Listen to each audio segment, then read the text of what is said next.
안녕하십니까. 농보라의 가르침입니다.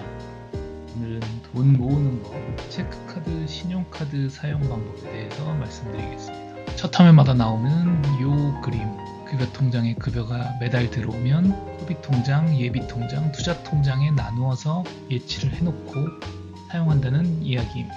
오늘 체크카드, 신용카드는 소비통장에 대한 내용을 말씀드리는 겁니다. 어떻게 소비를 해야 할까? 옛날에 돈을 아끼려고 흰 봉투 절약법이라는 게 있었습니다. 월급이 들어오면 실제 종이 돈으로 준비를 해서 이것을 양복 안주머니에 넣고 다닙니다. 그래서 물건을 살 때 현금으로 다 결제를 하는 거죠. 이게 무슨 의미가 있느냐? 내 주머니에 돈이 줄어드는 걸 확실히 알 수 있습니다. 봉투에서 꺼내는 행위, 이런 것들이 불편하기도 하지만 잔액이 얼마 있는지를 알 수가 있죠. 요즘엔 지갑이란 것도 있고 예전처럼 돈 봉투로 급여를 받진 않지만 이렇게까지 많은 사람들의 이야기가 있습니다. 근데 요즘에 현금을 누가 이렇게 씁니까? 그리고 신용카드가 없으면 교통카드도 쓸 수 없고 여러 가지로 불편한 점이 많습니다. 그럼 내 소비 패턴에 잘 맞는 카드를 어떻게 고르느냐?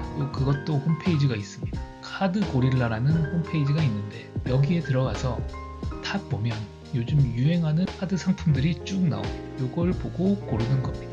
내가 주로 영화관을 자주 간다, 아니면 외식을 많이 한다, 많이 간다, 이런 식으로 나눠져 있습니다. 그래서 카드사별로도 쭉 나오고 국민카드, 우리카드, 신한카드, 농협카드, 하나카드, 기업은행카드 이런 것들은 다 은행을 뒤에 끼고 나오는 카드들이죠. 혜택이 그렇게 많진 않은데 연회비가 조금 싸요. 상대적으로. 삼성카드, 롯데카드, 현대카드 이런 데들은 그냥 카드사만 있죠. 현대은행, 삼성은행, 롯데은행 이런 데는 없잖아요.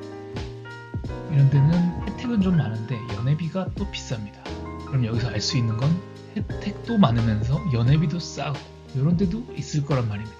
그런 걸 탑 100에서 찾아내면 됩니다. 그래서 체리피킹, 체리피커라는 말도 굉장히 유행했습니다. 카드 개개별의 특징을 가지고 최소한으로 사용하고 혜택은 최대한 많이 빼가는, 심지어는 카드를 여러 개 쓰기도 합니다. 6개, 많게는 10개까지 해서 혜택만 빼먹는 그런 사람들도 있습니다. 근데 제가 항상 강조하는 단순해야 되고 효율적이어야 되고 한번 세팅하면 손대지 않아도 되고 루틴화돼서 크게 건드릴 게 없는 이런 것들을 저는 지향합니다. 그래서 신용카드 혜택을 얻으려다가 필요 없는 결제를 하는 경우가 굉장히 많습니다. 한 달에 10만 원 사용하면 다음 달에 몇 프로 할인을 준다, 얼마까지 할인을 준다, 이러면 내가 평소에 쓰는 금액이 한 40만 원인데 필요 없는 10만 원을 또 쓰기도 해요. 그게 뭐가 이득이냐 말이죠. 이런 경우에 또 체크카드가 나은 경우도 있습니다. 혜택이 많은 체크카드도 있습니다. 그리고 요즘에 이런 걸 하는 사람들도 있어요. 카드 풍차 돌리기라고 해서 각 회사별 카드를 신규로 만들면 얼마 이상을 쓰면 현금으로 내지는 포인트로 캐시백을 해주는 경우가 있어요. 그거를 노리고 신규로 카드를 만들고 캐시백만 빼먹고 바로 해지합니다. 그리고 다시 신규로 실적이 잡히는 기간까지 기다렸다가 다음에 또 카드 가입을 신규로 해서 그런 신규 혜택을 빼먹고 또 해지하고 이걸 계속 반복해요. 꾸준히만 확실히 수익은 됩니다. 카드사가 열 몇 개 있으니까 그거를 1년 단위로 한다고 하면 거의 한 못해도 카드사마다 10만원씩 수익을 준다고 하면 100만원이죠. 1년에 100만원씩 혜택을 받는 겁니다. 저도 해봤는데 계속 조건이 까다로워져요. 요거를 노리고 하는 사람들을 겨냥한 것 같아요. 너희들 혜택만 빼먹고 해지하지 마라. 그러니까 수익률이 떨어지죠. 번거롭죠. 그리고 이것도 마찬가지로 빨리 사용을 해서 실적을 채우고 해지해야겠다는 생각에 필요도 없는 물건들을 사는 경우가 있습니다. 청바지를 사려고 했지, 지금 한 두 벌 있는데 다음에 사자라고 했던 것도 아니야, 그냥 지금 사, 이렇게 되는 겁니다. 쇼핑몰에 가서도 나 이제 롯데카드 실적 10만원 밖에 안 남았는데 빨리 쓰자, 밥 먹을 거 없나? 살 거 없나? 이렇게 됩니다. 문제죠. 그래서 정리를 하면 나는 소비 조절을 잘한다, 억제를 잘한다, 그리고 소득 수준이 높은 편이다, 그럼 신용카드를 쓰는 것도 그렇게 추천하지 않는 건 아닙니다. 확실히 혜택이 많으니까요. 근데 나는 소비 조절이 잘 안 된다, 그리고 벌이가 아직 사회초년생이라서 그렇게 많지 않다, 그러면 체크카드를 쓰는 게 여러모로 이득입니다. 은행에서 대출을 받으려고 하는데 나는 카드를 별로 만들고 싶지 않은데 자꾸 만들려고 한다, 거절하는 게 나은가 질문이 있습니다. 근데 웬만하면 만들어주는 게 좋습니다. 기왕 만들 거면 혜택 좋은 카드로 골라달라고 하고 생색을 엄청 냅니다. 저는 원래 카드 잘 안 만들고 그냥 갖고 있는 카드만 하는데 담당자님이, 팀장님이, 지점장님이 해야 된다고 하면, 실적에 도움된다고 하면 저는 해드리겠습니다. 생색을 내면 그 담당자가 굉장히 좋아합니다.